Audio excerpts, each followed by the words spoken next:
नाज़रीन, सिंध के मुख़्तलिफ़ शहरनि में वक़्फ़े सां बरसात जो सिलसिलो जारी आहे। रोड रस्ता ऐं हेठाहीं वारा इलाइक़ा पाणी हेठि अची विया। कराची में तूफ़ानी वसकारे रोडनि रस्तनि खे तालाउनि में तब्दील करे छॾियो। गुलशन इकबाल, गुलिस्तान जोहर, सदर, नाज़माबाद, मलीर ॿिनि इलाइक़नि में पाणी भीजी वियो।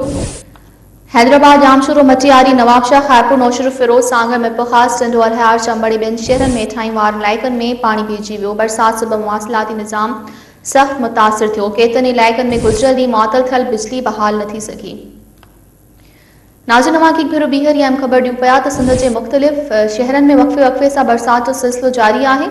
रोड रस्ता हेठाहीं वारा इलाइक़ा पाणी हेठि अची विया। कराची में तूफ़ानी वसकारे रोडनि रस्तनि खे तालाउनि में तब्दील करे छॾियो। गुलशन इकबाल, गुलिस्तान जोहर, सदर, नाज़माबाद, मलीर ॿिनि इलाइक़नि में पाणी बीह वञण करे रहवासियुनि खे शदीद मुश्किलातुनि जो मुंहुं ॾिसणो पइजी रहियो आहे।